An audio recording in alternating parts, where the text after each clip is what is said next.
𝗣𝗿𝙗𝙚𝙪𝙩𝙞𝙤, Pengerusi Bursa Malaysia Berhad, accompanied by Yang Berbahagia Datuk Dr. Maziah binti Cik Yusof, Ketua Setiausaha Wanita Keluarga dan Masyarakat. Audience, please remain standing as we will start it with national anthem. Negaraku.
Audience, please be seated. Thank you.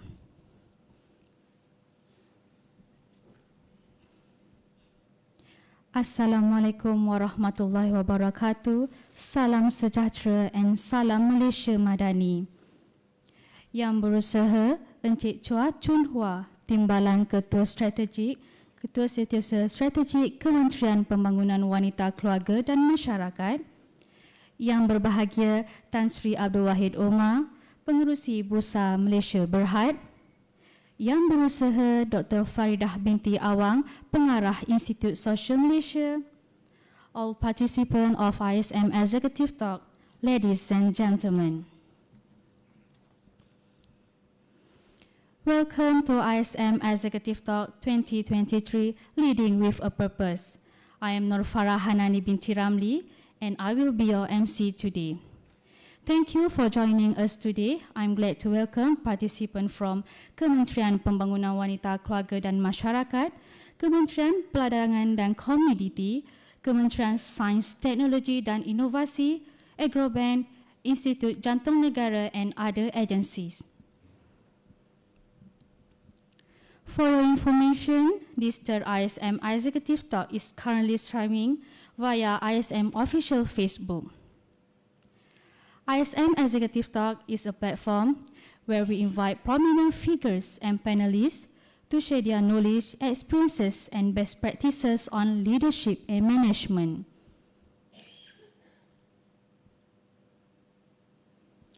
Welcome everyone to Institute Social Malaysia. To seek blessing from Allah Subhanahu Wa Taala, let us invite Ustaz Muhammad Faiz bin Basir to recite doa. Please welcome.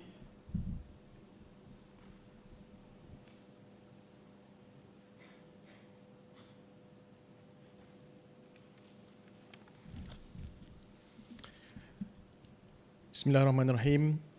Marilah sama-sama kita menadah tangan dan mengaminkan doa. Dan pada yang bukan Muslim dengan cara masing-masing. Bisiril Fatihah. A'udzubillahi minasyaitanirrajim. Bismillahirrahmanirrahim. Alhamdulillahi rabbil alamin. Ar-Rahmanirrahim. Maliki yaumiddin. Iyyaka na'budu wa iyyaka nasta'in. Ihdinas siratal mustaqim. Siratal ladzina an'amta 'alaihim ghairil maghdubi 'alaihim waladdallin. Amin. Wa qala rabbukum ud'uni istajib lakum. A'udzu billahi minasyaitonir rajim. Bismillahirrahmanirrahim. Alhamdulillahi rabbil alamin wassalatu wassalamu ala asyrafil anbiya'i wal mursalin wa ala alihi wa ashabihi ajma'in. Allahumma arinal haqqa haqqan warzuqna ittiba'ah wa arinal batila batilan warzuqna ijtinabah. Allahumma inna nas'aluka min khairi kullihi ajilihi wa ajilihi ma alimtu minhu wa ma lam na'lam wa na'udzu bika min syarri kullihi ajilihi wa ajilihi ma alimtu minhu wa ma lam na'lam. Allahumma ya zajudil warrahmah, kami berhimpun pada hari ini untuk mendapat rahmat dan kasih sayang-Mu serta naungan-Mu di dalam majlis ilmu ini bersempena dengan program ISM Executive Talk Siri 3 2023 Leading with a Purpose yang akan disampaikan oleh Yang Berbahagia Tan Sri 𝗍𝙁𝙗𝙪𝙁, Pengurusi Bursa Malaysia Berhad. Kami menadah tangan dan merendah diri bermohon keampunan dan rahmat dari-Mu ya Allah. Sesungguhnya kami hanyalah hamba-Mu yang kerdil, maka ampunilah segala dosa yang telah kami lakukan, sama ada yang kecil ataupun yang besar, yang kami sedari atau yang kami tidak sedari.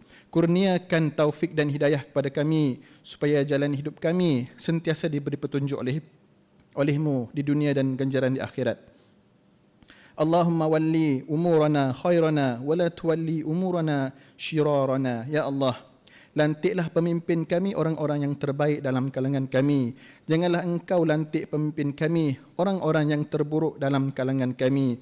Ya Allah, jadikanlah pemimpin kami orang yang baik. Berikanlah taufik kepada mereka untuk melaksanakan perkara terbaik bagi mereka, bagi Islam dan kaum muslimin. Ya Allah, bantulah mereka untuk menunaikan tugasnya sebagaimana yang Engkau perintahkan, wahai Tuhan sekalian alam. Ya Allah, ya Tuhan kami pohon limpah rahmat, taufik dan hidayah kepadamu. Kurniakanlah pemimpin kami dan seluruh rakyat negara kami yang tercinta ini. Mantapkanlah semangat dan keazaman mereka dengan penuh kesabaran dan bertawakal kepadamu dalam memikul tanggungjawab memajukan negara, agama dan bangsa yang disanjung tinggi dan disegani di bawah riayah dan naungan-Mu ya Allah. Allahumma ja'al jam'ana hadha jam'an marhuma wa tafarruqana min ba'dihi tafarruqan ma'suma wa la taj'alillahumma fina wa la man yatba'una syaqiyan wa la matruda wa la mahruma. Rabbana atina fid dunya hasanah wa fil akhirati hasanah wa qina adzaban nar. Wa sallallahu ala sayyidina Muhammad wa ala alihi wa ashabihi ajma'in. Walhamdulillahi rabbil alamin. Taqabbalallahu minkum.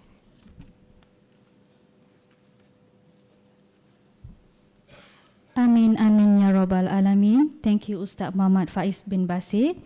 Before we start our session, we will also to welcome Yang Berbahagia Datuk Dr. Maziah binti Cik Yusof, Ketua Setiausaha Kementerian Pembangunan Wanita, Keluarga dan Masyarakat.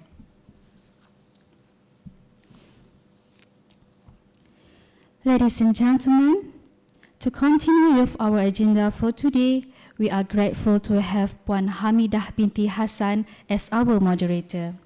Before hand over, let me introduce a little bit about her. Puan Hamidah binti Hassan is the Chief of Cluster, Repository and Documentation Institute Social Malaysia. Graduated from the University of Malaya with first degree in Social Administration and Master in Public Policy from International Institute of Public Policy and Management in Puma, University of Malaya. She also actively involved in voluntary works and have vast experience in the fields of social work, policy and advocacy. Ladies and gentlemen, a big hand applause to Puan Hamidah binti Hassan and Yang Berbahagia Tan Sri 𝗍𝙁𝙗𝙁𝙗𝙁. Puan Hamidah binti Hassan and Yang Berbahagia Tan Sri may come to the stage to start the next session. Please welcome.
Leading with a purpose and vision is so much more than having a mission statement or a corporate approved set of values. It's about truly believing in what you are doing and communicating that belief to your team in a way that inspires and motivates them to want to be part of it. Ladies and gentlemen, Assalamualaikum warahmatullahi wabarakatuh. Salam sejahtera, a very good morning, Salam Malaysia Madani. We are very honored today to have here with us, Yang berbahagia Tan Sri Dato' 𝗍𝙀𝙚𝙚𝙪𝙩𝙞, Chairman of Bursa Malaysia Berhad. Despite of your tight schedule, Tan Sri, you still accepted our invitation today to be with us in our executive talk in Institute Social Malaysia. Right? Before we start, I think for your information, we also have this program today, live stream in our Facebook, Institute Social Malaysia. Ilmu, sejahterakan masyarakat. How are you, Tan Sri? Alhamdulillah, fine, thank you. Alhamdulillah. So I think this is your first time with us. Indeed, first time at ISM. Oh, yeah, all right. Okay. But not within the institute. Okay. Right, before we proceed, allow me to just read a little, some of your backgrounds, Tan Sri. Boleh? Boleh. All right. Right. Ladies and gentlemen, Tan Sri 𝗍𝙀𝙚𝙀𝙁𝙁 is currently the chairman of Bursa Malaysia Berhad and also Universiti Kebangsaan Malaysia, correct? No more? No more. Oh, okay. I think this is the last biodata I received, yeah. He is also regarded as one of the most versatile corporate leaders in Malaysia, having successfully led our major organization in infrastructure development, telecommunication, financial services and investment management. Yeah. Served as group chairman of Permodalan Nasional Berhad, PNB, Malaysia's largest fund management company, around 2016 to 2018. Yeah. Former senator and minister in the Prime Minister Department, in charge of economic planning unit, around 2013 to 2016. Former president and CEO of Maybank, Malaysia's largest public listed company and one of the leading banking groups in Southeast Asia. Tan Sri also credited with transforming Maybank into a regional banking group and a global leader in Islamic finance. I'm sure you will share with us all these stories later, yeah, Tan Sri? And prior to that, he is also the group CEO of Telekom Malaysia Berhad around 2004 until its demerger with Axiata Group Berhad in April 2008. Tan Sri also the former of managing director or CEO in the UEM Group Berhad, right? It's a long list. And his first role is as CEO at a very early age, yeah, Tan Sri, 37, yeah? And I'm sure there's a lot to learn from Tan Sri today. He is successfully led the turnaround of UEM Group, Malaysia's largest infrastructure development conglomerate, which owned Plus Expressways, following its takeover by Sovereign Wealth Fund Khazanah Nasional in 2001.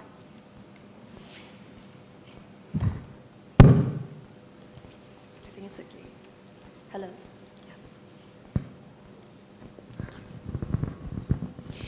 Apart from that, Tan Sri 𝗍𝙀𝙁𝙁 is also a member of the Association of Chartered Certified Accountants, ACCA UK, the Institute of Chartered Accountants in England and Wales, ICAEW, and the Malaysian Institute of Accountants, MIA.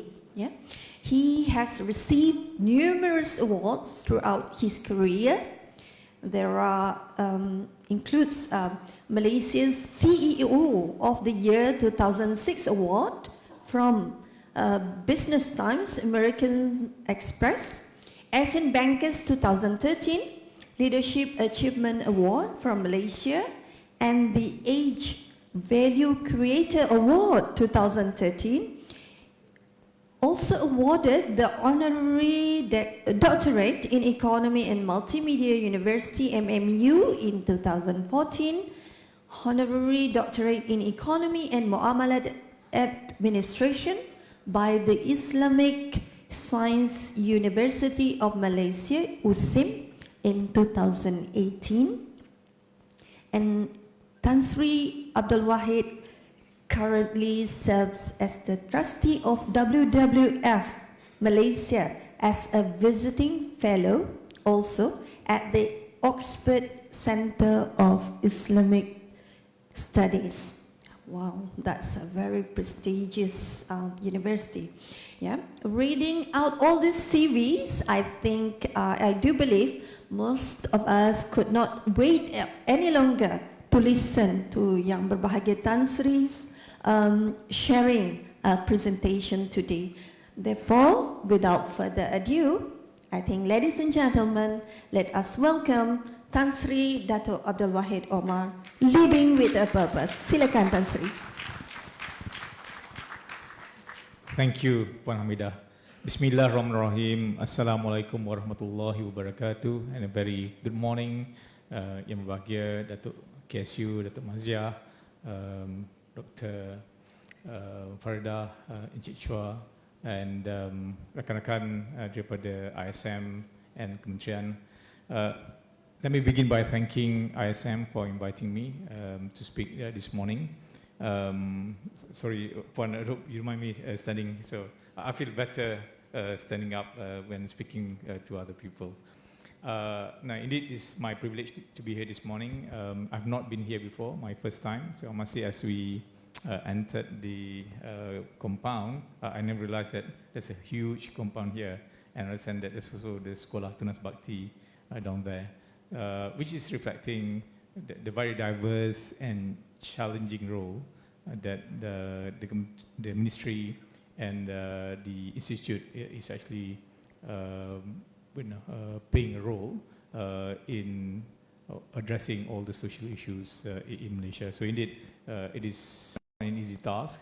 In my conversation with Mr. Chua and Dr. Farida in the ante room just now, we spoke about how to meet the expectations of many when you have limited resources. So I think that's something which is always being faced by not just the Kementerian and the Institute, but also all of us here in Malaysia, that we have to deal with all the challenges within our limited resources. But I think with those challenges, hopefully it will make us even stronger, if I may.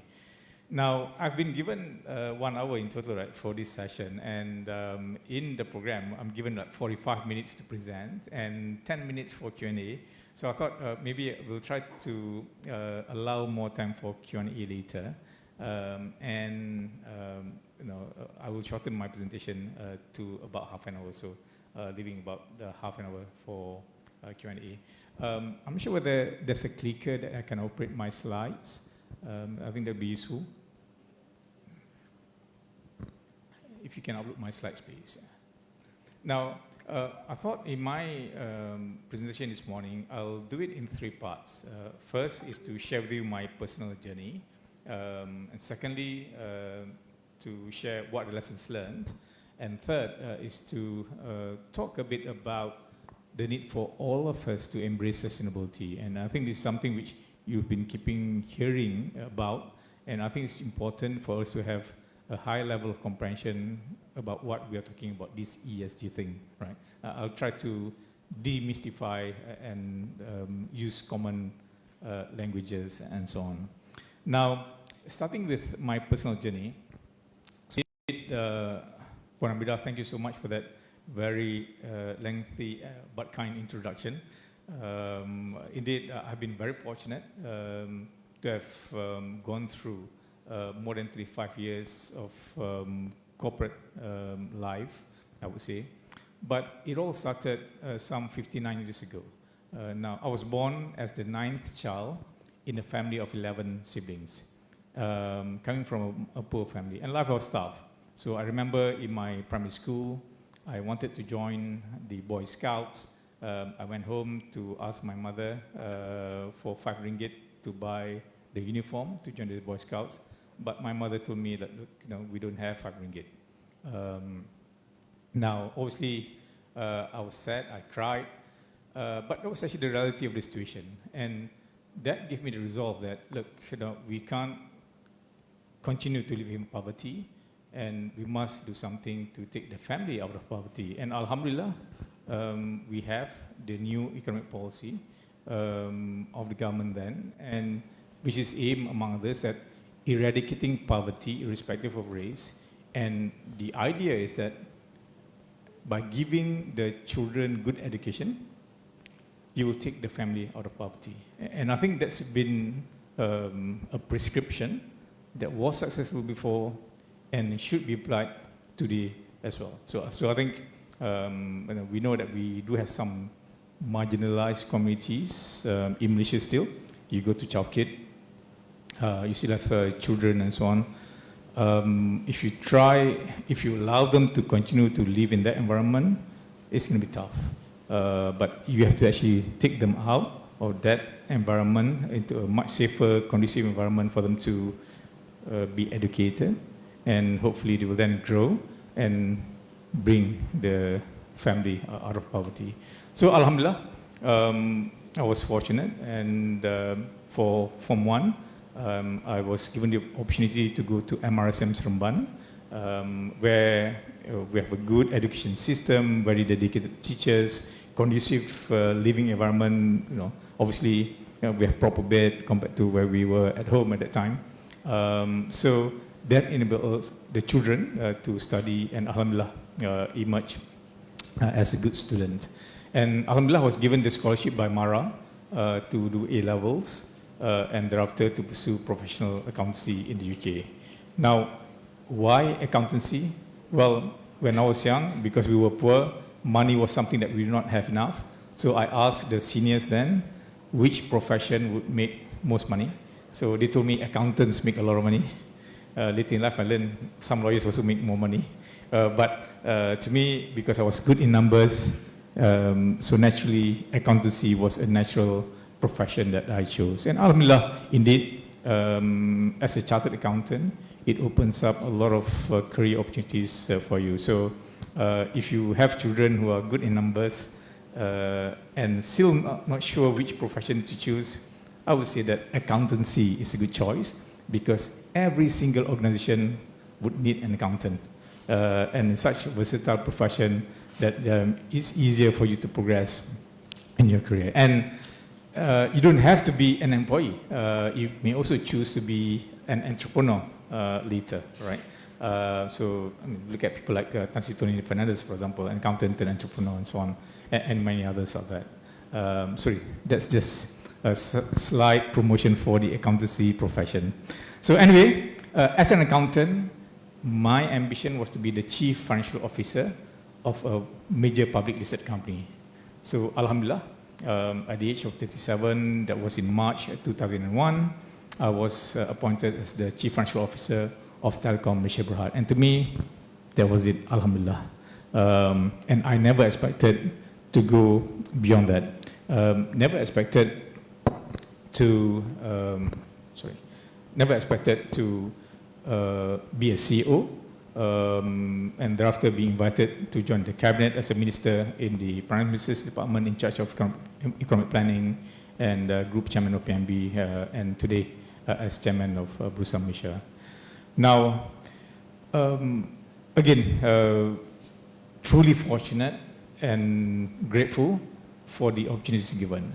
Now, throughout my career, I would say, of all the companies I've worked for, perhaps the most impactful and the most purposeful stint I had was actually at Maybank. Now, I was appointed as CEO of Maybank on 1st May 2008, and at that point in time, Maybank had just concluded 3 major acquisitions of banks in Indonesia, Pakistan, and Vietnam.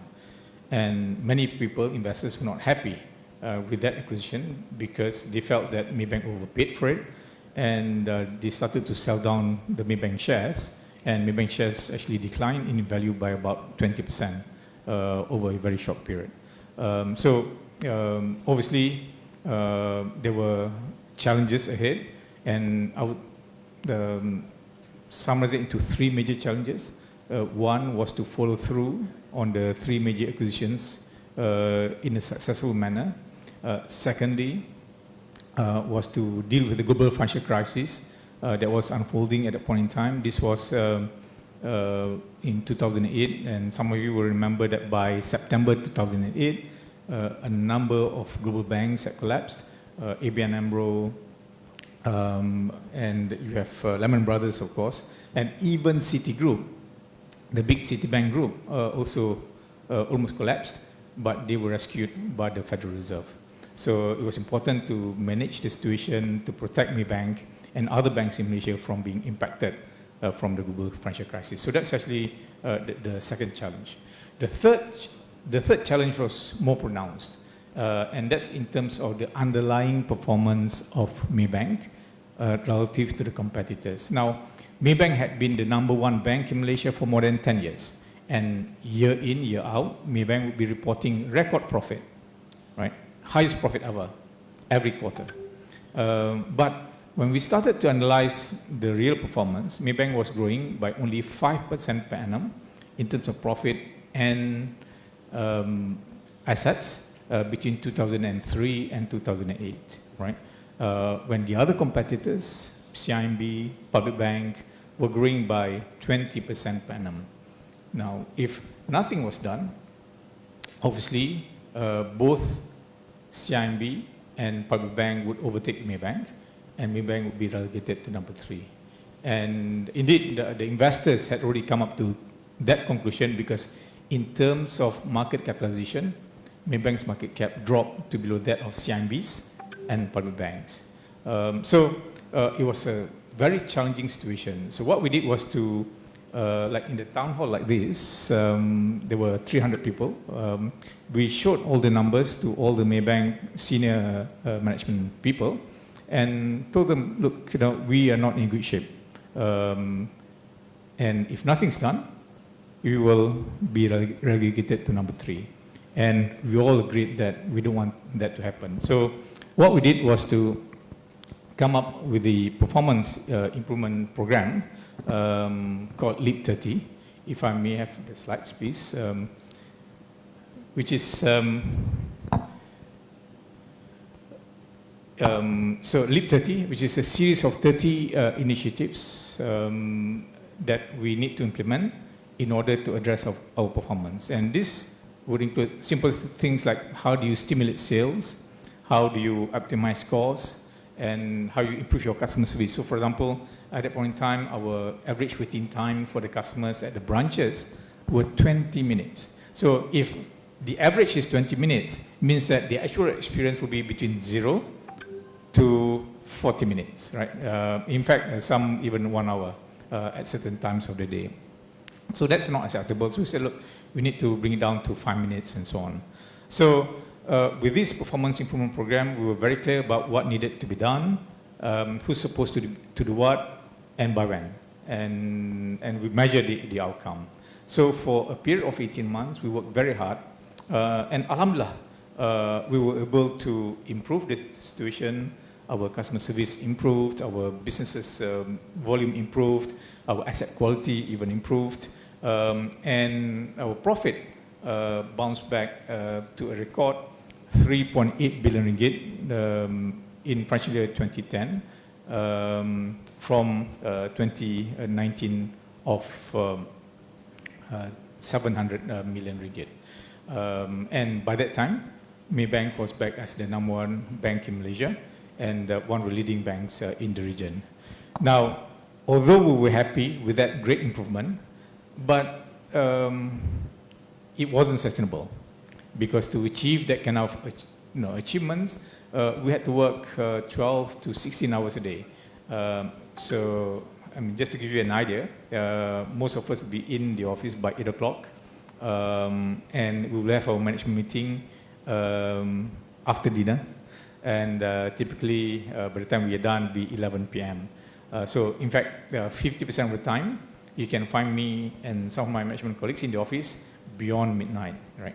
So you can do that for maybe 6 months, 1 year, but beyond 18 months, just impossible. Professional fatigue was setting in. Then we said, look, surely there's something we need to do. Then we gathered the top 1,000 people in Maybank, and you can have the slide, please, where we brainstorm, and that's when we said, look, you know, we need to really go back to our purpose, right, to our mission. Why do we exist as a bank? Well, it's about serving our customers. Now, that's when we came up with that purpose or mission of humanizing financial services. So, well, what do we mean by that? Well, it's about providing people with convenient access to financing. It's about giving them fair terms and pricing. It's about advising our clients based on their needs rather than how much money we can make. And it's about being at the heart of the community. So both the people community and the business community, literally. And we will be the go-to person for the business community if they want financing and so on. So, so that's the first step. We then said, okay, to support that mission, we need to simplify our organization structure and improve our processes. And our organization structure, we simplified to have 3 pillars of retail financial services, wholesale banking, and insurance and takaful. And cutting across that would be our international operations and our Islamic banking operations, and supported by a very strong operation support services. So when we did that, you know, it became very clear. Everything anchored by that purpose and mission, and we did not have to work 12, 16 hours anymore. So for me personally, I would be in the office 8 o'clock in the morning. By Maghrib, work would have been done, and then after Maghrib, either I go home and have dinner with the family, or I go out and have dinner with clients, right? And life was so much more pleasant. And to me, with that, that was actually in my 4th year, my 3rd and 4th and 5th year, and I thought I wanted to retire at Maybank already because life was so good, company was doing well, and bonus was good, and so on. And I did not want to go anywhere else, having run 3 companies by then. But as it turned out, I got invited to join the cabinet, national service, and that's another chapter. But anyway, back to Maybank, I thought I'd show you this chart where you can see from here, this is the period I was talking about, 2002 to 2008, when Maybank was growing, that's about 5% per annum on a CAGR basis. And you can see public bank, very consistent. And CIMB was the darling of the day, that period, growing very fast. And so by 2008, you can see CIMB, which is in black here, and public bank in red, getting very close to Maybank. And in 2009, Maybank's profit dipped to 700 million ringgit, and that's on account of impairment of investment in the bank in Pakistan and the bank in Indonesia. So if you were to add back that 2 billion ringgit of impairment, the normalized profit would have been about 2.7 billion ringgit, and that's where you see they're almost overtaking Maybank. But with the performance improvement program, the Maybank's profit improved to 3.8 billion ringgit, and then 4.4 billion ringgit, 5.6 billion ringgit, and 6.4 billion ringgit by the end of 2013. So by then, you can see the gap between Maybank and CIMB and Public Bank had already widened significantly. And that gap continued until today, if I may. So even though it's under different leadership, this is during Tan Sri Farid's time, and this is from last year, that's actually under Datuk 𝗪𝙀 time. So what I wanted to emphasize here is actually when you anchor back your strategies back to your purpose, your reason for being, and you support it with detailed action plans, and you execute them well, I think inshallah it will be sustainable, if I may.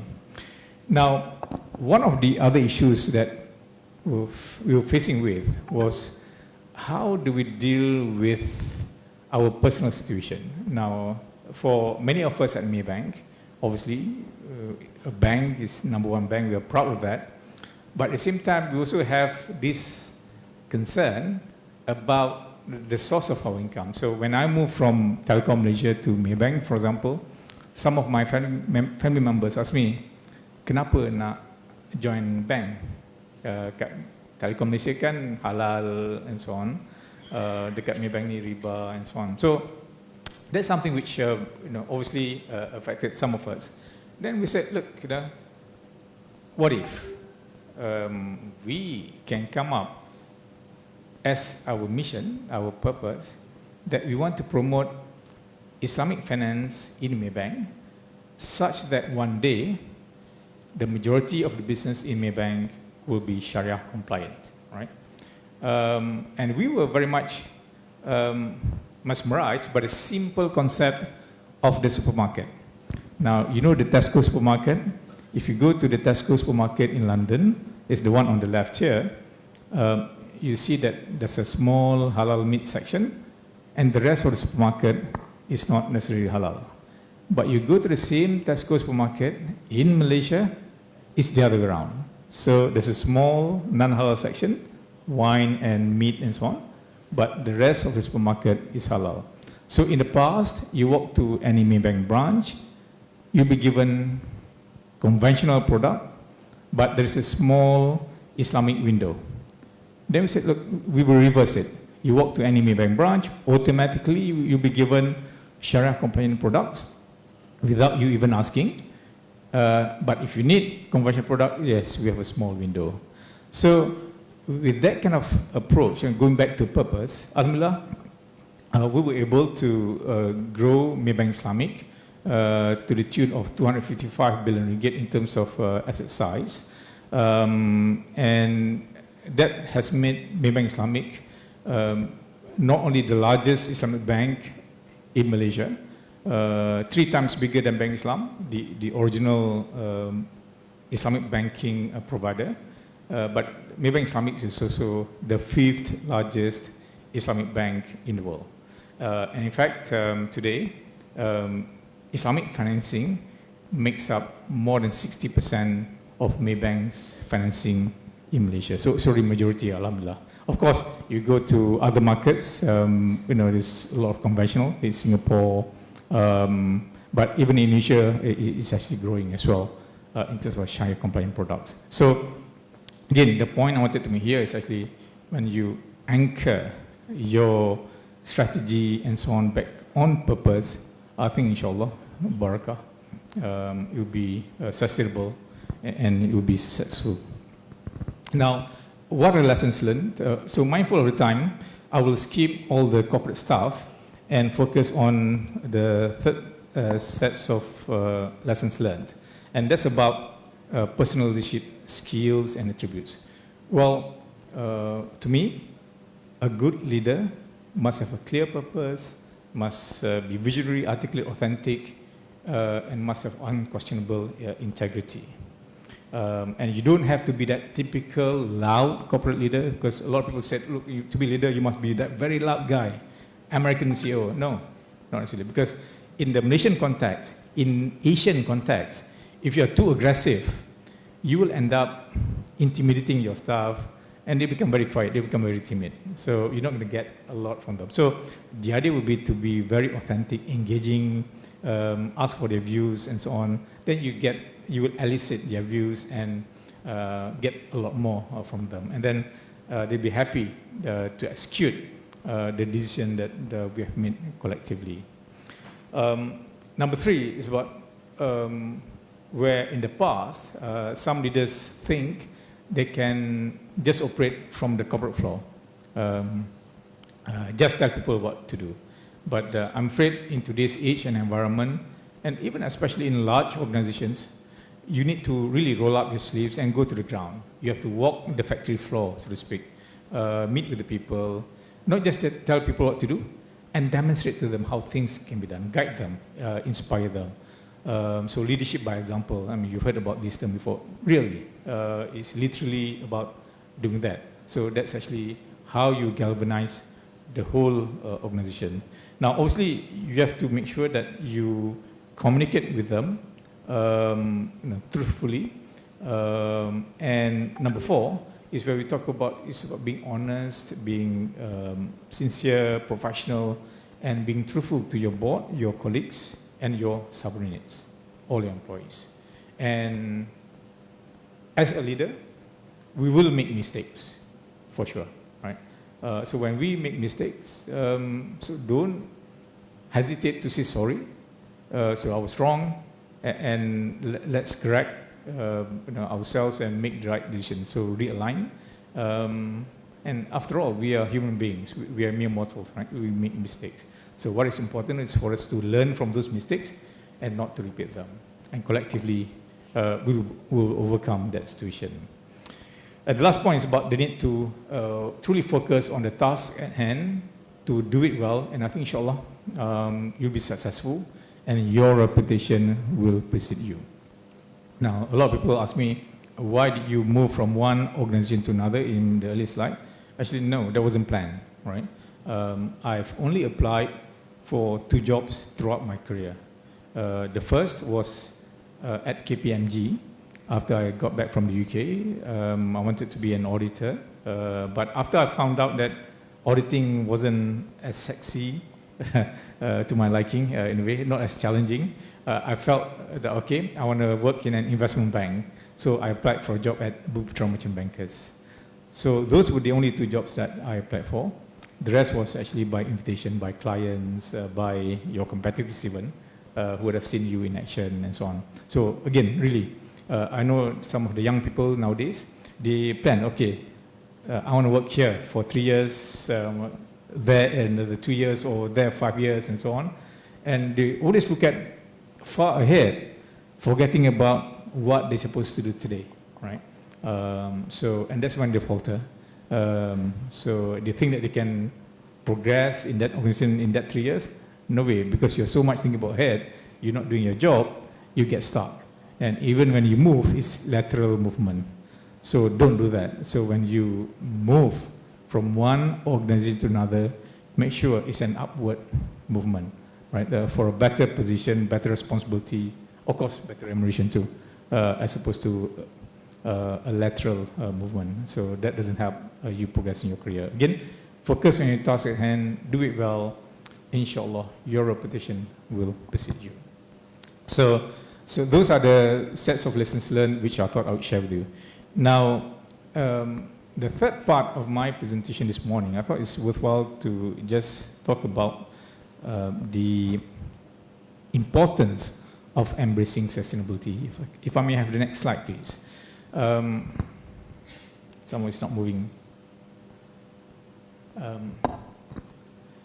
Next slide, please.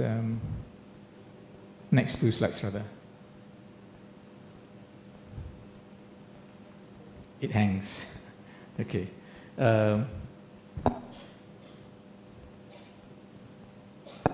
slide on sustainability, where we have the 3.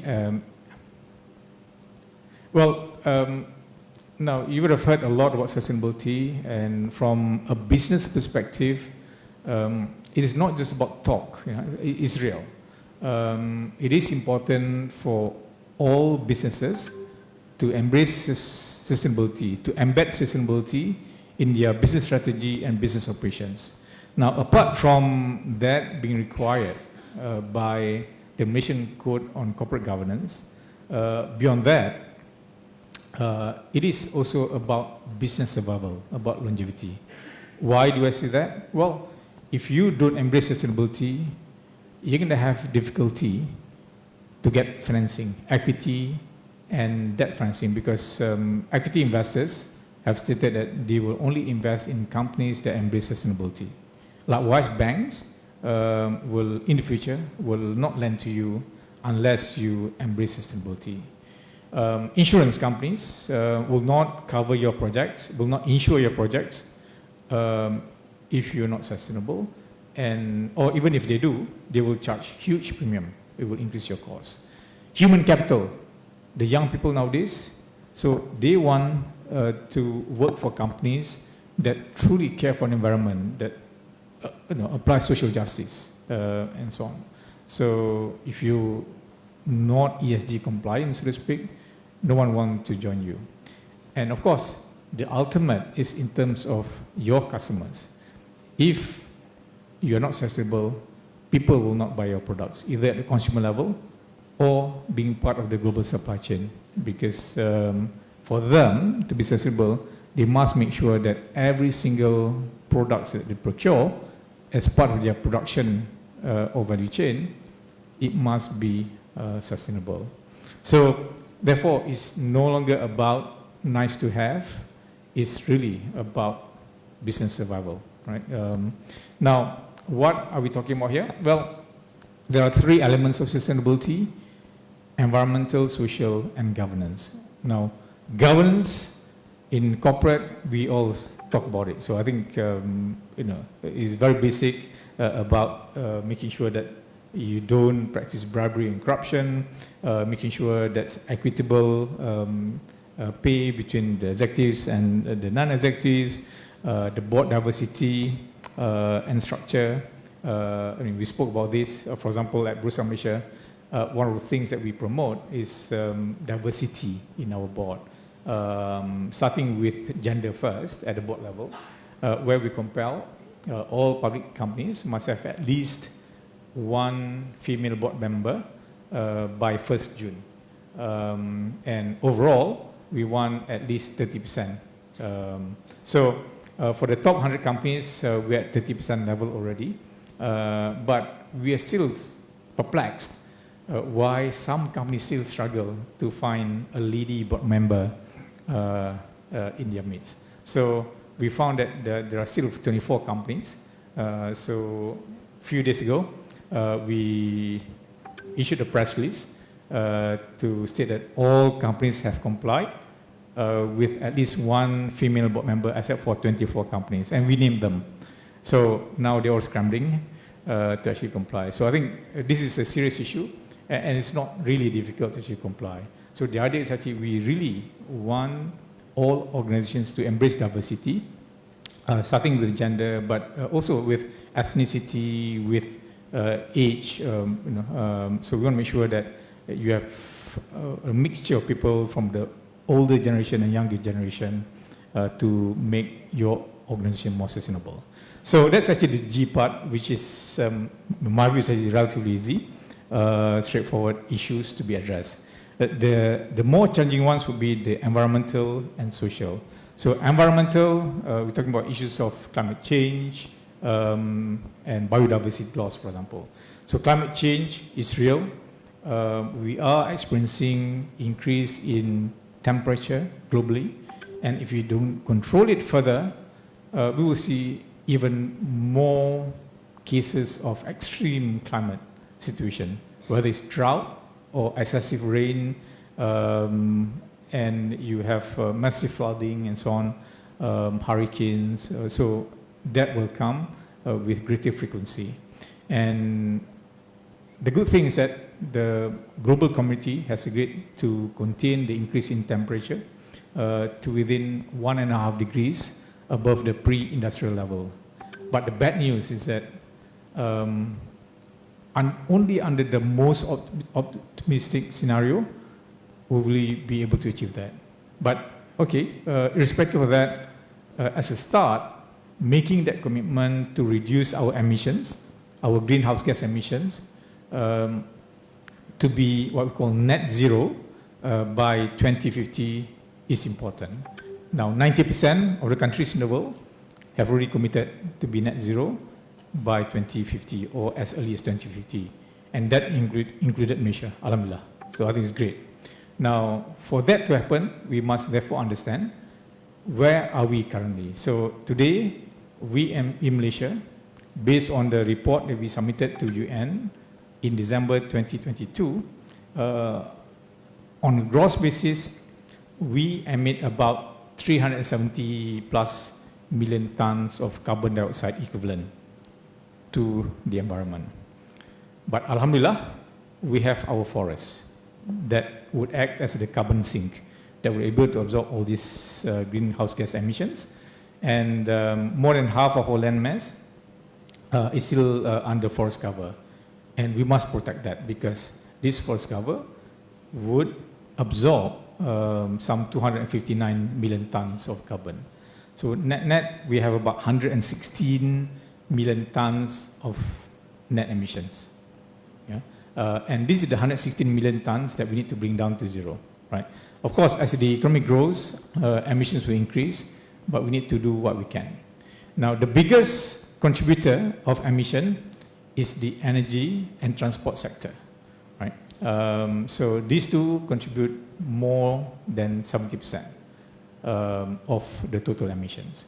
So therefore, if we're going to bring it down to zero, we have to reduce the carbon emission from the energy and transport sector. So that's why the government has committed to reduce our electricity supply coming from coal. So there will not be any new coal-fired power plants.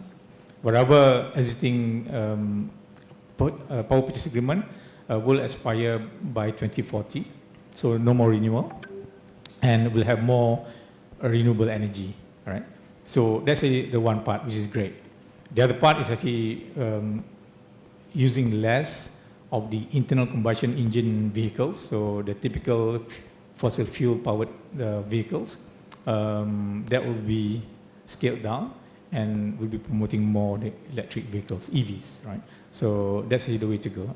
So among others, there are also other investments required to capture the carbon and so on.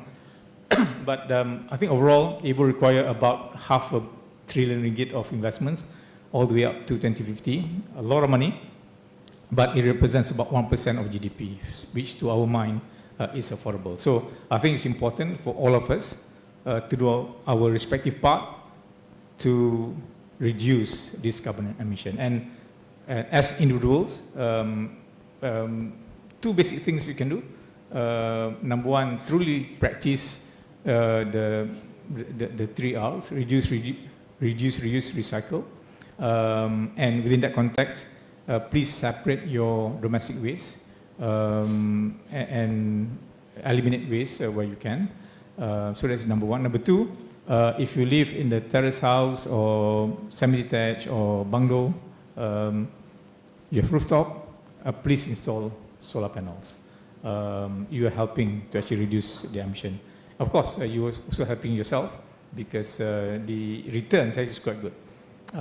I spent 40 plus thousand ringgit to install solar panels on my rooftop, and that's with a capacity of 10 kilowatt hour peak, they call it. I'm now saving about 1,000 ringgit in terms of my electricity bills. So that means that the return on investment is actually pretty good. So I think within 4 years, inshallah, I'll get my returns from that investment. So I think likewise, of course, if your power consumption is actually less, then the amount will be smaller, but so will your investment. But to me, it's worthwhile investing. So I think whilst we're waiting for the government and the companies to do what they have to do, on our part, my request to you will be do what you can within our part. The second part is about biodiversity loss. Now, it is important for us to protect the habitat, the forest, protect the animals from being poached. Now, in Malaysia, we have already lost our rhinoceros. Our badak sumbu is already extinct. The last one died 4 years ago, right? and we must never allow that to happen. Now, the next is our tiger. We have less than 150 tigers left in the wild today. And at the rate we're going, it will become extinct soon. So we must take drastic action. Protect the habitat, curb all the poaching activities. Poaching not just about the tiger, but poaching of the food of the tiger, the samba deer and the other deers. So we must protect them. So Alhamdulillah, government has supported us. We have more.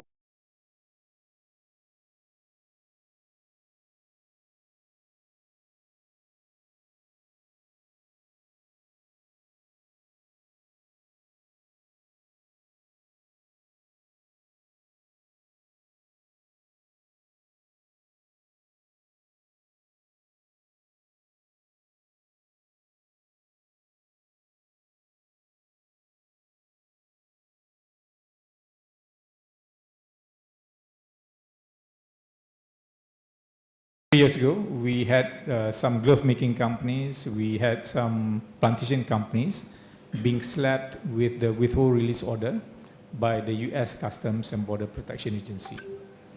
Now, that was actually very severe, very severe.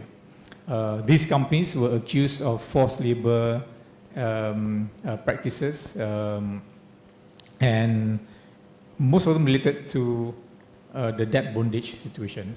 Now, in the past, we always say, look, the debt issue of the migrant workers, not the employer's problem, is the workers' problem. But under the new ILO rules, International Labour Organization is the responsibility of the employer. So it was a major lesson learned for these big companies, and they had to pay off the debts of all the workers, right? So I think beyond that, treating employees well is important. So there was one reaction in the past. One plantation company said, look, I'm not worried because my export to US was only 2% of my total sales. So that WRO did not affect my sales. Guess what? The moment they were banned in the US, their European customers also stopped buying, and their reputation suffered. So, I mean, make no mistake, this is a real serious issue. So I think it's important, therefore, for all of us to truly embrace the three elements of sustainability: environmental, social, and governance. Not as a nice to have for our organization, but truly for our survival as business and also as human being too. Because if we don't protect the environment, for example, our children will not be able to survive. And in fact, if the temperature were to increase beyond 2%, many parts of coastal Malaysia will be underwater. So make no mistake, this is real. So we must do it for survival, not just for business and organization, but also for humankind as well. Yeah? So again, I'm sorry, I'm spending some time to emphasize about this, but to me, it's really, really important. So not just in my role here at Bursa Malaysia, but also wearing my other hat as the chairman of the board of WWF Malaysia. So some people ask, WWF? No, it's not World Wrestling Federation. It's Worldwide Fund for Nature, the Panda organization, if you like. So again, Puan Fahmi, my 10 final thoughts on leading with a purpose and sustainability. So number one, remember that sustainable leaders are those who believe in purpose, do good, inshallah, barakah. You'll be successful. Number two, it's important for all of us to embrace the three prerequisites of being a good and effective leader. There are many, but I tend to focus on the top three: integrity, competence, and humility. Integrity, as you know, is about doing the right thing, even when no one is watching. Competence is about having the right skills and knowledge to do the job well. And humility, this is probably the least emphasized, but humility is about treating people with mutual respect. It's about staying grounded to your roots. It's about knowing that we all live in this world for a greater purpose in life rather than for our self-interest. Dunia ini hanya sementara, literally. So do good while you're around. And humility is also about acknowledging that we don't know everything and we need teamwork in order to succeed. So remember, integrity, competence, and humility. Not just in the people that you appoint, but also in the leaders that you elect, right? Very important. Number 3, there is no shortcut to success. You have to work hard and work smart. Working hard without proper planning is also will not get you anywhere. But some people told me that no need to work hard, just work smart. Well, I'm afraid there are so many other people who are smarter than we are, so therefore we need to combine the two. Number 4, never stop learning and use technology to your advantage. We are fortunate because we have a wealth of information available at our fingertips. Use it. A lot of information out there. So when you acquire more knowledge, we learn new things every day. It will help us to become successful as a person and also for our organization. Number 5, again, to emphasize about the need to focus on the task at hand, do it well, inshallah, you'll be successful and your reputation will precede you. Number 6 is about the need to address the fundamentals rather than form. So some people, they tend to address the form. So I've got some friends who joined an organization. The first thing he did was to rebrand, right? Without addressing the main problem. That's wrong, right? So address the real problem first, the root cause. So once you've achieved improvements in your customer service, in your financial performance, then you can complement it with a group branding or rebranding, as the case may be. So form without substance will not get you anywhere, but once you have achieved fundamental improvements, combine it with a form, good form, then you go a long way. Number 7 is about the need to keep innovating, think outside the box, think Bohosian, if you like, in order to come up with any solution. Not just the technology solution, but really any solution. So the other would be, what is the problem statement, and jot it down, and look at what the various options, and I'm sure you'll come up with some good options, and then you pick the best, right? But do consider what will be the consequences and the unintended consequences of your action, right? So again, think outside the box. Number 8 is about the need to keep up with technology and embrace sustainability. So talk about big data, I mean, use them, right? Banks, for example, now would tend to count various data when before they decide whether to give a loan to someone or otherwise. Artificial intelligence, and that's real. I'm sure some of you have reused it. But like any other tools, a tool can be useful or harmful, depending on how you use it, right? So do it properly. I think inshallah it'll be beneficial, akan memanfaatkan. Number 9 is more of a personal advice. Sometimes we are too busy, we'll forget about looking after our health. This is important, right? It's important for us to stay fit and to stay healthy. If we are not healthy, not only will we not be able to contribute to our organization, but in the older days, when we retire, we can even become a burden to the family. The healthcare cost is a lot, especially for the private sector. So important. Set aside some time for exercise, look after your diet, take it from me. So I've gone through 4 angioplasty procedures, not pleasant, but that's self-inflicted. My father is 97, no heart problem, but I went through the first angioplasty procedure when I was 42 years old, right? So why? Not so much about the quantity of the food, but the type of food and the timing of food. So the late dinners, no. Okay, that's extremely harmful. And exercise. So in your diary, put aside, ideally 1 hour, 5 times a week. But you can't, 45 minutes, even half an hour, you just set aside. Weekends especially, where you can spend a bit more time exercising. Again, this is, take it from me, I've gone through it, so I do want everyone to live healthy, stay fit and healthy. And the last one is about they need to be grateful, be kind, be helpful, and be pleasant. So I think sometimes we forget that just because we're in authority, we're the boss, our first answer would be no, right? So no. So we are there for a purpose, right? We are there to help people. So be helpful, be kind, and it doesn't cost you anything to be a nice person, right? So being nice doesn't mean that you are weak. No, you can still stand on your principle. But when you are pleasant, people like to deal with you. Whatever you communicate, even to the most difficult people, they will be able to listen, right? But the moment you are over tough, you are too hard on people, you are unreasonable, then number one, they don't listen to you. Number two, nobody wants to deal with you, right? So again, it doesn't cost you anything. So when you're driving in the future, if you see that someone is struggling to turn right, bagi jalan. Yes. So, and this is something which I learned in the UK. So I spent some time at the Oxford Centre for Islamic Studies. So I spent between 2 weeks to 4 weeks per term.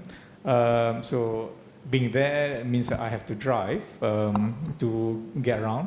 And the British motorists are probably the most courteous people compared to Malaysia. Even the Japanese, they're very rule-based, right? To them, okay, this is my right way, my right of way. So they are right in that sense. So they're very nice, courteous people, Japanese, but on the road, they stick to the rules. But in the UK, the motorists are actually more courteous and so on. So I wish we Malaysians can be like that as well. So again, the point here is actually be grateful, be kind, be helpful, and be pleasant when dealing with people. So you get a lot of things done better that way. And for me, personally, I'm truly grateful to Allah subhanahu wa ta'ala for all His blessings, and I'm truly thankful and grateful to my parents, Haji Omar and Ajah Halimah. My father, Haji Omar, he's 98 years old, so he'll be 99 this December, inshallah. And my mother, 87 years old. Both of them, went through hard times trying to raise 11 children. But alhamdulillah, semua jadi orang, as they say. And also grateful to my wife, who's been with me for more than 30 years. And she looks after the family, and by choice. We had this conversation about women empowerment. My view is that we still have a long way to improve, for sure. But it always irked me when people tell me that, oh, Malaysia, when it comes to women empowerment, we are one of the worst in the world. We are even worse than Indonesia and Philippines. No way. I think this is where sometimes you use numbers. It's actually very misleading, right? You talk about the female participation in the labor force. So in some of these economies, the women folk had no choice but to work to survive, right? Because one person working is not enough. But in the Malaysian environment, in our society, it is a choice where you decide whether both can work, or one will work and the other one look after the family, right? So it's about the family unit, the quality. So my wife made that decision in 2003 when we had our first child. No regrets. And to me, addressing the substance is actually important. Of course, there are many aspects that we can still improve for sure. But my point here is actually go back to purpose. What is it that we want to achieve? Is it that 60% female participation in the labor force? Is that? But look at the quality beyond that. Yes, we want people to make it easy for mothers who have delivered after a child has reached a certain age. We must make it easy for them to return back to employment. Flexibility, working arrangements and so on, that must be done. Facilities at the workplace and so on, yes. But don't just look at the numbers in its own. So address the root issues and again, go back to purpose. And I think inshallah, when we do that, we'll be able to lead properly and achieve all the objectives of our organization. And I think inshallah, as a country, we will also progress. So with that, thank you so much. Sorry, I've taken time up to 11 p.m. already, but I'm flexible with my time. I'm not sure about you, but Muhammadah, happy to answer any questions you may have. Thank you. Thank you.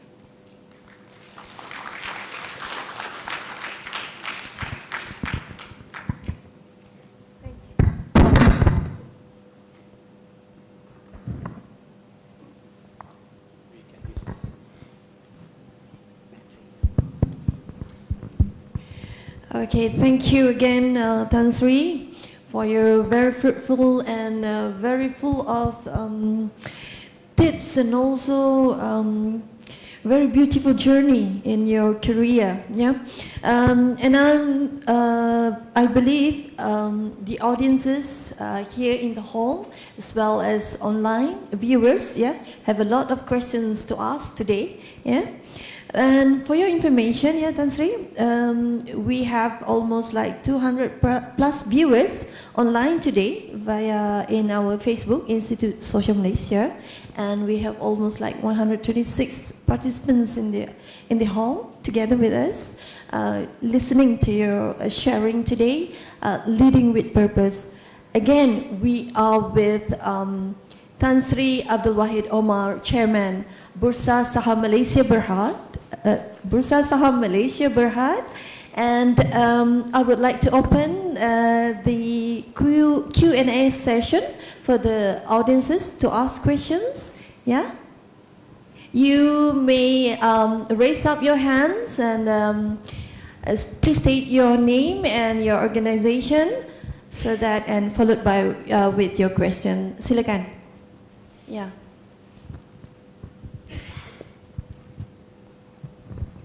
Assalamualaikum Tan Sri, saya Fatin daripada Mosti.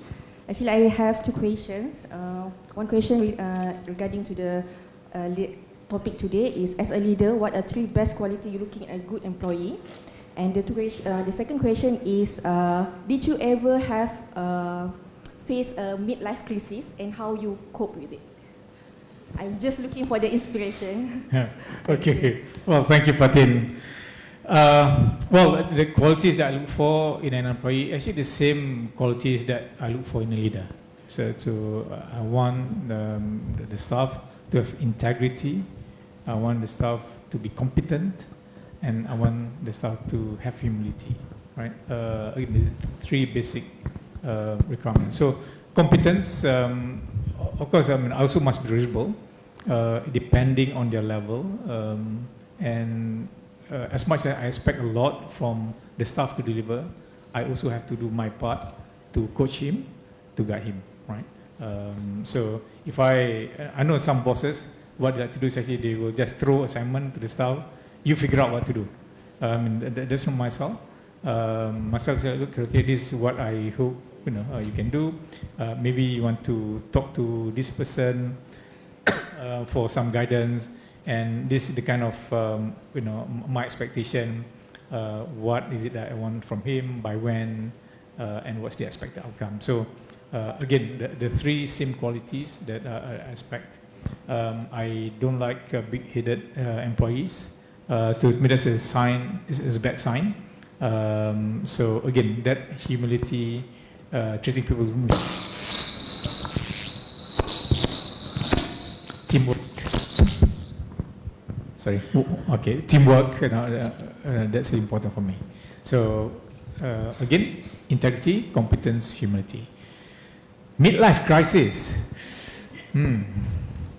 I'm not sure whether I've come across that crisis. The only crisis I have is when I turn 50.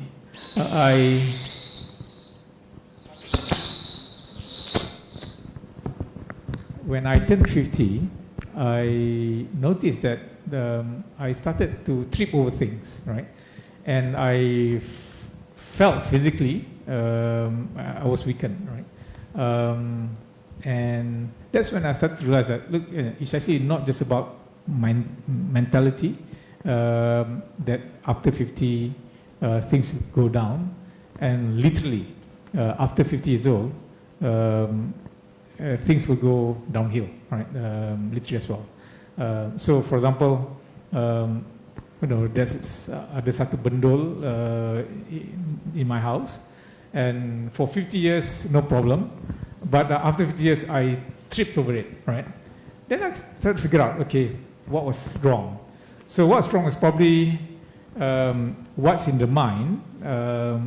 So the mind can say, okay, raise your foot by 3 inches, right?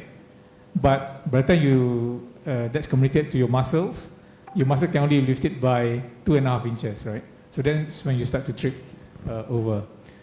So I think it's not so much of any mentality crisis. I think it's really about physical. So that's why going back to that advice about looking after your health, keeping fit is important. May not be so obvious when you're young, you're in your 20s, 30s, but once you enter your 50s, it'll get more and more challenging. So okay, there's someone from IGN here. So again, I'm a patient of IGN. 3 angioplasties at IGN, I would say. You too? Oops, oh dear, okay. Such a young age, okay. But okay, again, going back to that, we all learn from our mistakes, right? So make sure that we try to rectify where we can. Thank you. Right, question? Any other questions? Yeah, please, Mr. Chua. Secretary. Thanks, Tan Sri, for sharing your insightful thoughts on leadership. I think it is quite different from a long... Can't hear you, Mr. Chua. Sorry. Yeah. So thanks, Tan Sri. Thank you for your insightful thought on this leadership, because it is quite different from what I heard along the way in my service when they are talking about management tools and how to make people work, kind of thing. Yeah, I like all those getting involved and be with the officer, kind of thing. Tan Sri, just now you shared about in Maybank, when Maybank is big, which made me think that actually it is quite similar in the government as well. When we are big, sometimes we get comfortable. So when we are comfortable, and how you mentioned that when you were the CEO, then you share with them the risk profile in Maybank, and then somehow we need to change. How do you think that would happen? That might happen in the government, kind of thing. How do we see that risk profile and the need for us to change? Yeah, that's the first thing. And I want to know if Tan Sri, you have some certain carrot and sticks kind of thing that you use during the whole process. Second thing is about Tan Sri. Just now we talk in the room about this overwhelm of whatever that we have. Social issues that we are having right now definitely is rather overwhelmed with the stuff that we have. Yeah, having this limitation, it is not much of an option for us to get more stuff in a very short span of time. Then definitely external source is something that we can look forward into. Just now, Tan Sri shared with us about ESG. Yeah, this social part definitely is one of the things that we can look into. I just want to hear further on Tan Sri's view on how do you think corporate world, how can we really work together, and what is the future in that sense for us, for the government, especially this ministry, to work with the corporate sector. Thanks, Tan Sri. Well, thank you, Mr. Joe. Thank you very much for that question. Well, you're right.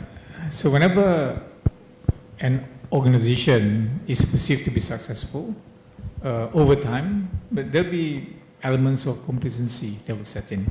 And that's real, not just for an organization, but also as a country. So therefore, it's important for you to do the right diagnosis, analysis, right?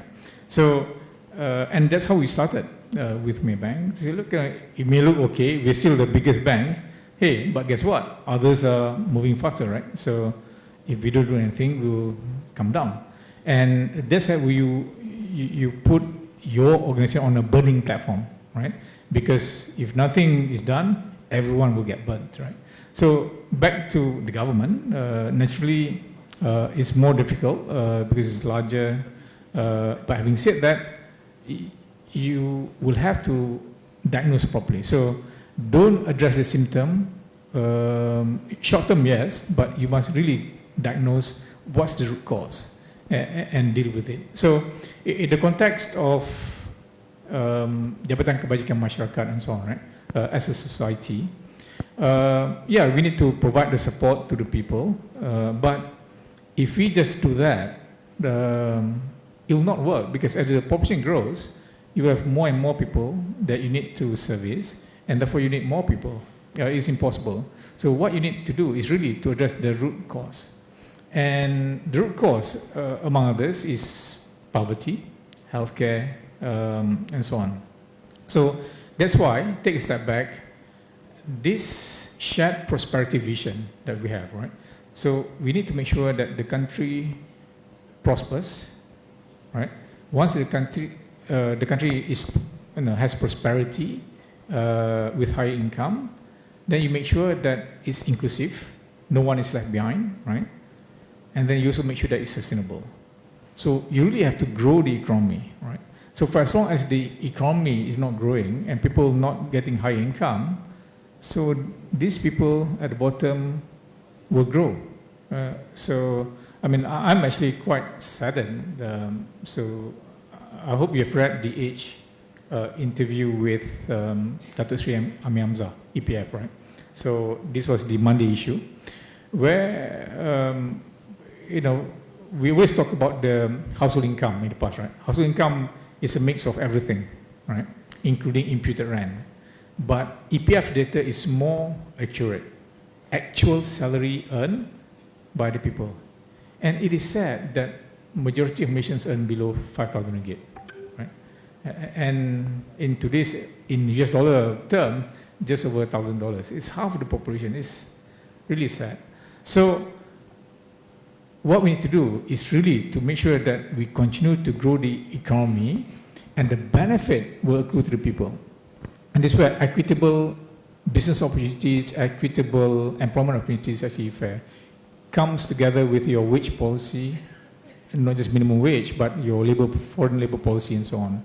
So I think if we really sit down and look at all these issues, come up with a long-term solution whilst we address the symptom, and I think that's where we can truly progress. I'm hopeful, but the first step towards improving would be to admit that we have a problem. So I think if we continue to be in denial, we will not solve that problem. So there was a time we were in denial at Maybank, but the moment we stop being in denial, we address the problem, Alhamdulillah, we emerge victorious. I think likewise for Malaysia, not just any government, but Malaysia as a country, if we continue to say, oh, we are okay, then we will have problem. So we must say, look, we really have a serious problem, because half of our population earns less than 5,000 ringgit a month, right? So therefore, we need to take action, move forward. And my view is that it can be solved. So it just takes a whole of nation kind of effort, both public sector and private sector to it. Sometimes people tend to blame the public sector, government policies and so on, but hey, the private sector is a bigger contributor to the economy. So 2/3 of the economy is actually driven by the private sector, only 1/3 by the public sector. And therefore, if the private sector can remunerate their people well, such that wages as a compensation of GDP will improve from where we are today. I think it's about 34.8%. That's the 2021 data. We have not seen the 2022 data. It used to be 29. We improved to 37. Then we've come down again. That means there's some inequity in the way we reward employees. So I think that will have to be addressed. So that's actually how the say. Yeah. Sorry, Mr. Chua, your second question.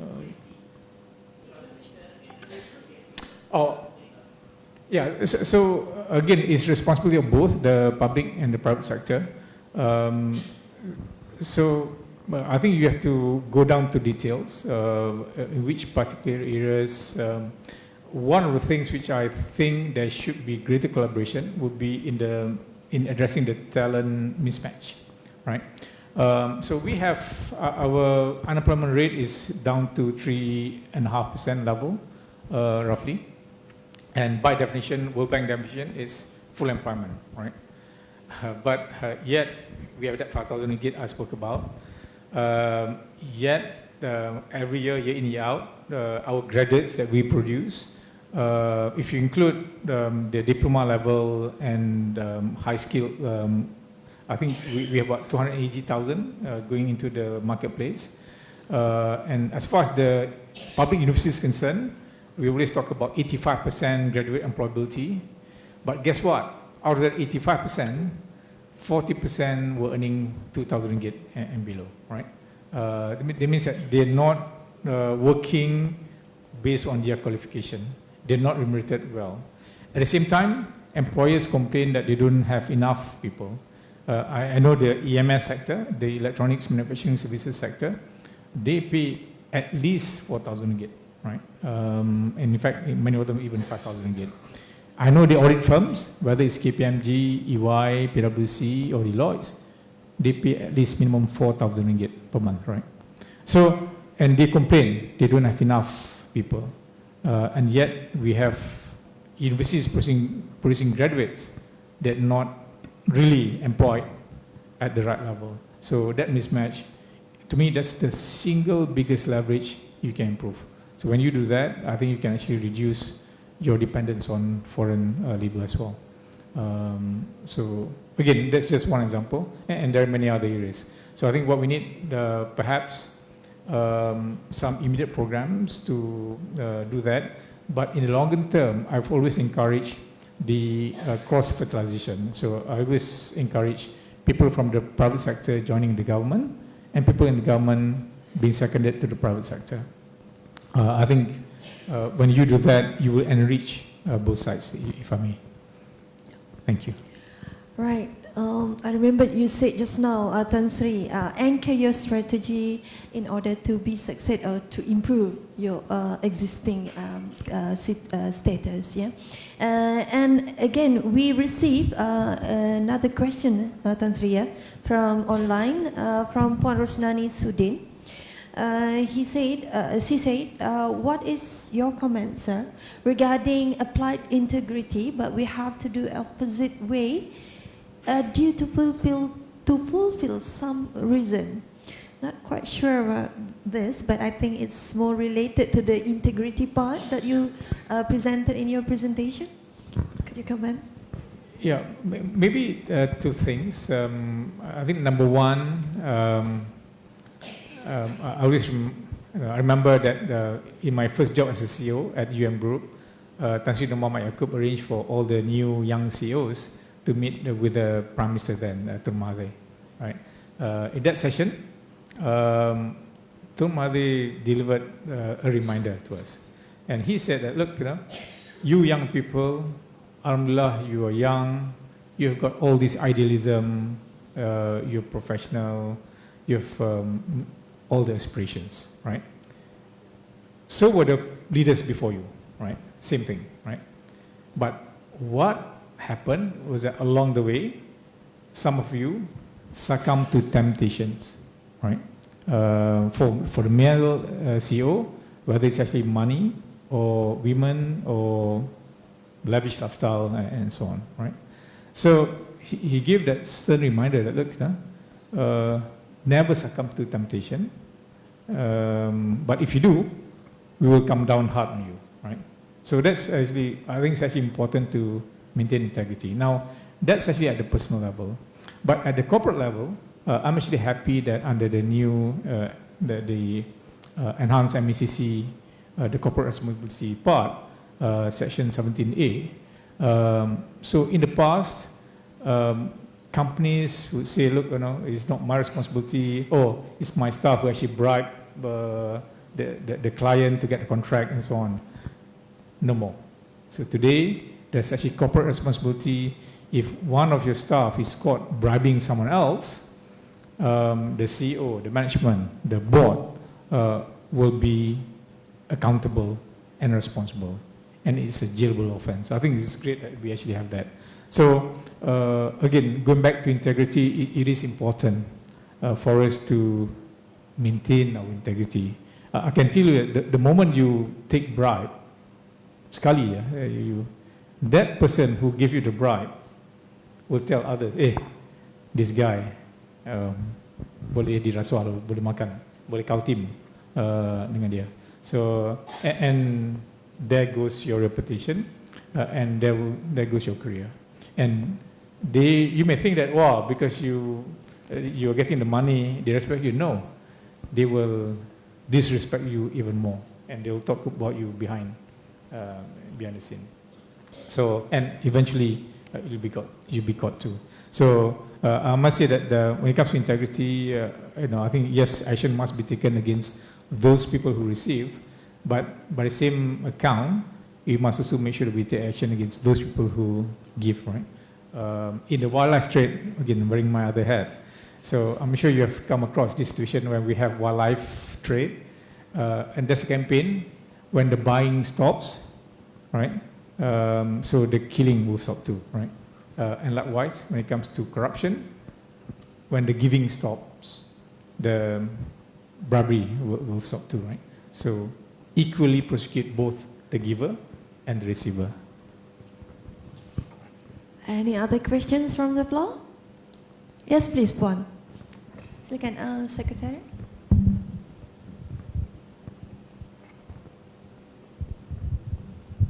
Hi, Tan Sri. My name is Ratna. I'm head of corporate com in the ministry. First, it's really good to see you in flesh. I've been reading and listening a lot about you.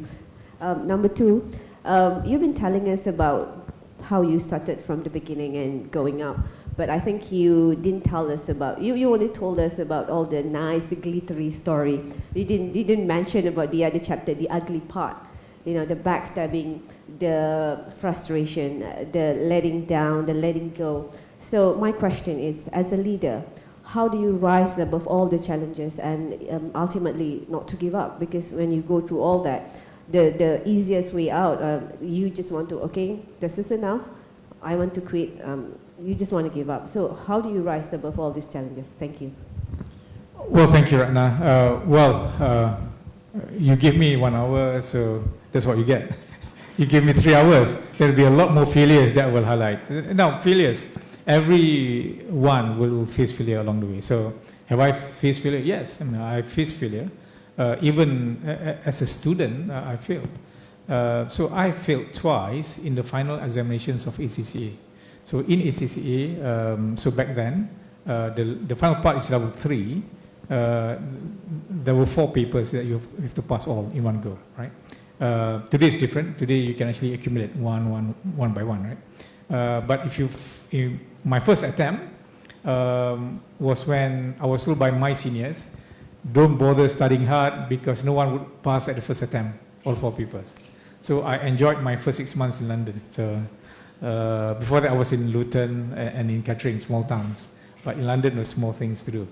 But when I arrived at the exam hall, I opened the exam papers, I cried because they were not so difficult. Had I studied, I would have passed. So I passed 2 and failed 2. Second attempt, I studied harder, but I took for granted the 2 papers that I passed. So focused more on the papers that I failed. And as it turned out, it was more difficult. And I failed the papers that I passed before and passed the papers that I failed before. So, but the third attempt was when I really gave it all. And I thought I would fail, but I prayed to Allah Subhanahu Wa Taala. As they say, selepas berusaha you bertawakal. Alhamdulillah, Allah gave me the pass. So again, just to be clear, along the way you will experience failures. What is important is for you to learn from them and to rise up again. So never give up. So that's number 1. Number 2, in working life, I think there were many areas where we failed, but again, everything that happened ada hikmahnya, right?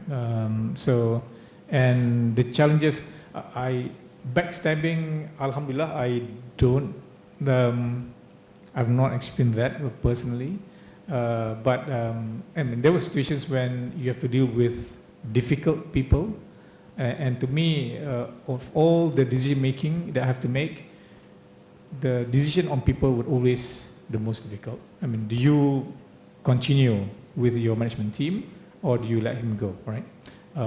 So I always agonize on that, because at the end of the day, if you decide to terminate someone, it will affect their, their income, their family, and so on.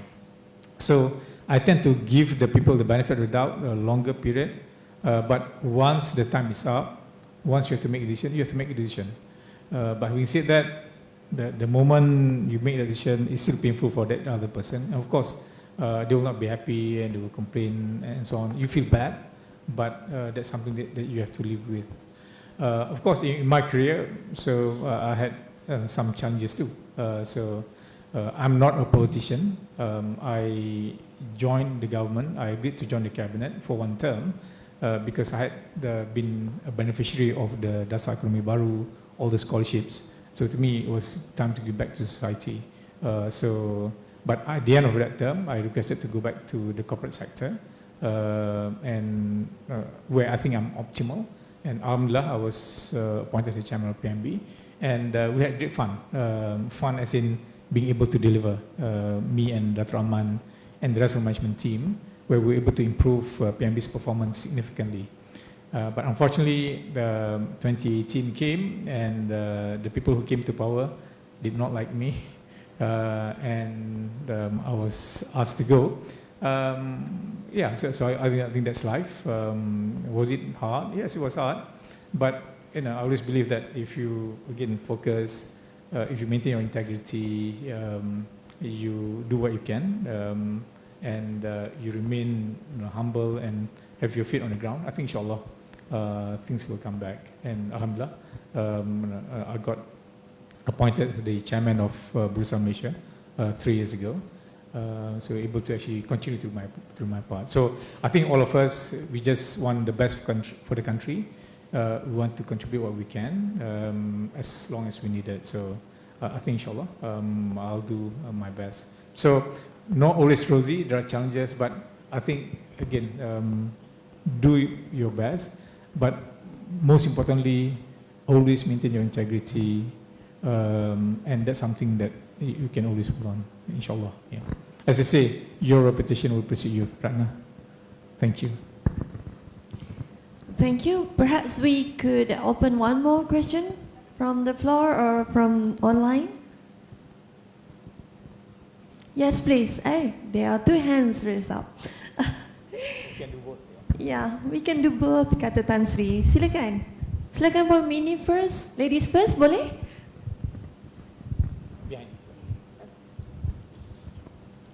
Good morning, Tan Sri. So glad to have you here with us. Okay, how do you balance your life, Tan Sri, between public life and private life? Thank you. Well, thank you, Puan. Actually, I'm more of a private person, and when I agreed to join the cabinet, there was that understanding that I have with my wife, that yeah, so once you join the public office, you become a public figure. But because I'm not a politician, we agreed that I will not have a social media account. So no Facebook, no Twitter, no Instagram, right? So that's how I keep my life private. I think even then pun not easy, because every time I go to the market, I cannot bargain so much because they know me. So kalau dia kata okay, ikan sekilo RM30, okay, RM30. Tak ada nak tawar, RM25 ke RM27, because they know me already, so segan nak tawar. In that sense. But yeah, so that's as much as how I use my private life. But it's okay. I think not having Twitter, Instagram, and Facebook is a blessing for me, because once you have a Twitter, you are expected to have a view and every single thing, and things get publicized. So unless you are interested in politics, which I'm not. So to me, it doesn't add value. So I can still communicate with my staff through WhatsApp groups and so on, which is actually more private. I don't use Telegram. I used to, but a lot of fraud, hacking and so on, so I stopped that. But otherwise, again, it's actually closed loop. So that's how we did, maintain that private life. And I think it's better, if I may. Again, unless you have, you're interested in politics, yeah, very different. So, thank you. Okay, can we have a gentleman at the back? Assalamualaikum Tan Sri. My name is Kwan from HQ. My question is, what can you share with the young generation to be a great leader just like you have been in many different of organization with different of environment? What you can share, like every environment, how do you adapt with that? Thank you. Well, thank you, Kwan. 2 nights ago, I was having a session with a group of anak muda Bukit Damansara. So a group of young people, they were in their late 20s, 30s, and so on. So similar question to what they asked. I think the thing is with the young people nowadays, there's a big difference between them today and the young people 30 years ago. Most of us during my generation, we don't have that safety net. It means that we work and we take the family out of poverty. Whereas the young people nowadays, most of them, they have stable parents, especially those in Bukit Damansara and so on. And they always make decisions based on what suits them. And I know some of my friends' children decide to quit the job and then go home and say, Dad, I just quit my job. Of course, the dad would be furious and so on, but to them it's okay because they have that safety net, they have the house, the parents will care for them and so on. So I think that my request to the young people would be, look, remove that safety net, because sometimes the safety net will inhibit you from taking on more challenges. But the other thing also is in terms of gratification. So many of them, they talk about immediate gratification. They complain about not getting paid enough for the job that they're doing. They want work-life balance at such a young age. So to me, again, it's your decision what you want to have in your life. So if you want to be successful, there must be that willingness to sacrifice a little bit, but without compromising your basic needs and so on. So if I'm not sure whether I've answered your question, but is that right, or you expect more? Like, how do you adapt with the different organization environment? Okay. As a leader. Yeah. So I think maybe perhaps we all learn. So I must say that when I first joined the workforce at the audit firm KPMG, although I qualified as an ACCA graduate, I did not exactly know how work was done, right? So I mean, I have to start from scratch. So having that willingness to learn, to absorb, I think that's important. So that's the basic thing for you to be able to adapt, right? So know that you don't know everything, that you're there to learn. So ask questions, be humble, and try to adapt to that situation. And likewise, as you rise up, make sure you interact with everyone. So I had that opportunity when I joined Kumpulan FIMA as the Vice President of Finance. So in that position, when I was in charge of finance and administration, I have to deal with not only with the finance matters, but I have to deal with the dispatch boys, the receptionists, everything, so the drivers and so on.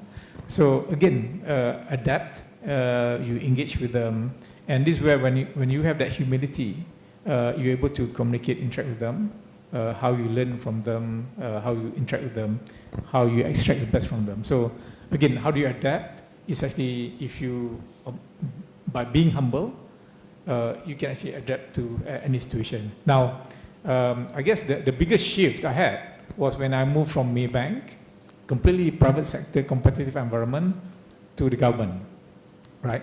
Now, before I joined the cabinet, I mean, literally, I used to fear the ministers, right? So, bila jumpa minister, even as a Maybank CEO, jumpa minister pun, alamak, I did not feel comfortable, right? But then, the first day I joined the cabinet, then I actually realized that they are all human beings after all.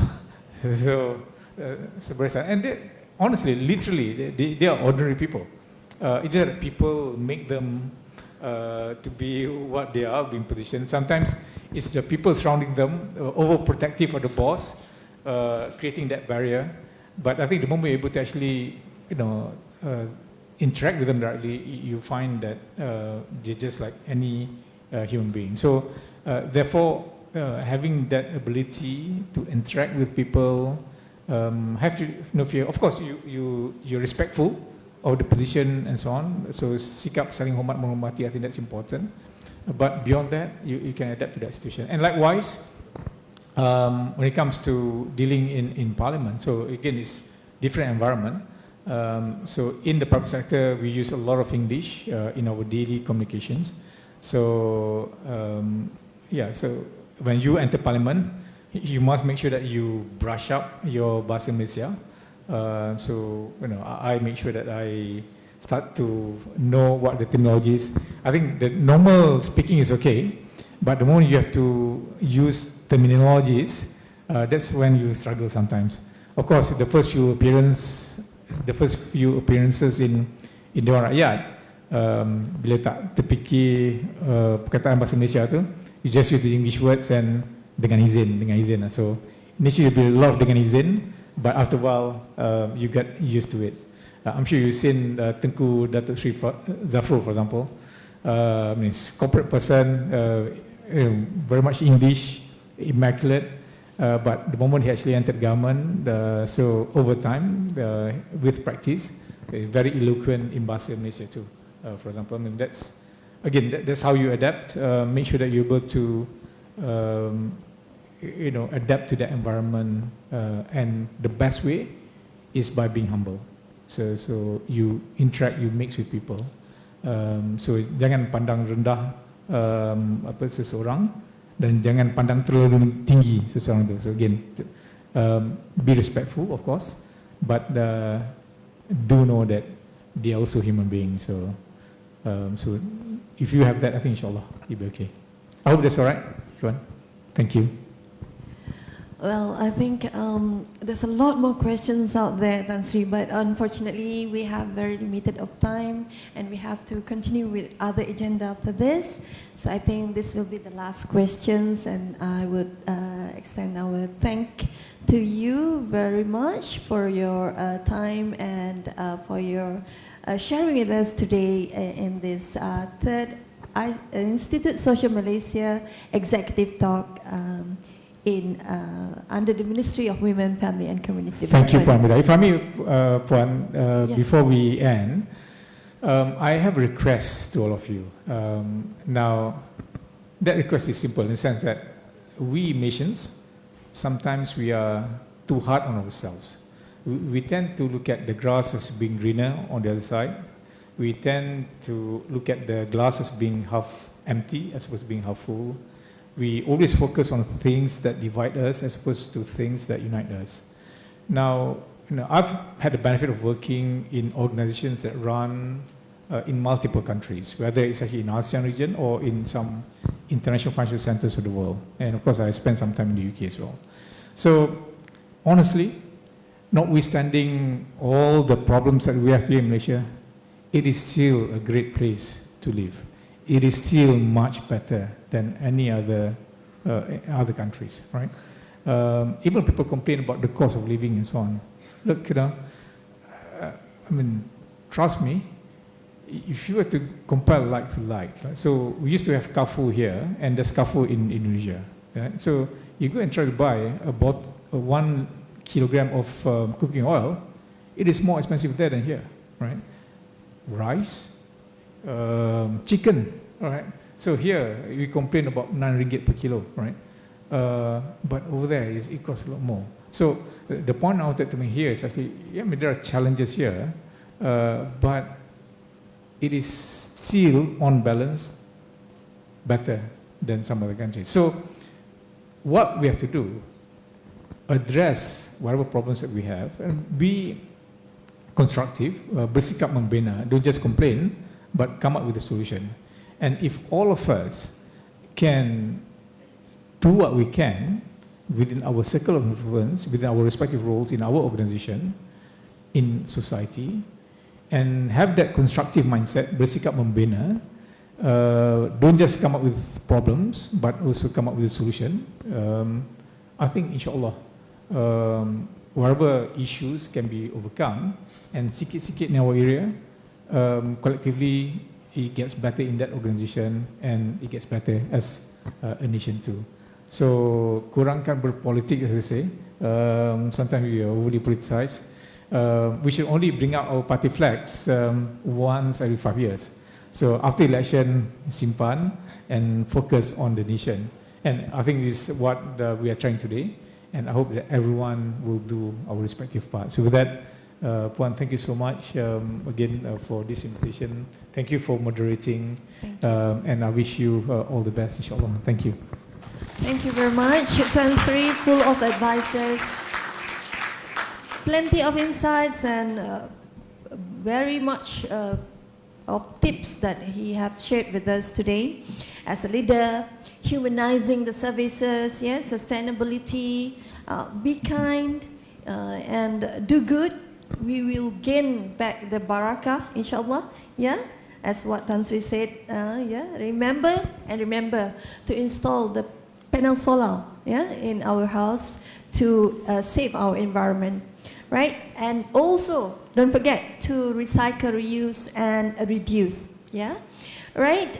Thank you once again, Tan Sri, to be with us here today in our third Institute Social Malaysia Executive Talk. Yeah, with us, and I hope every one of us will gain very fruitful and insightful tips and also advices how to be a future leader. Yeah, and I think that will be the end of our today's session, and I will pass over to Hanani, our MC today. Thank you very much.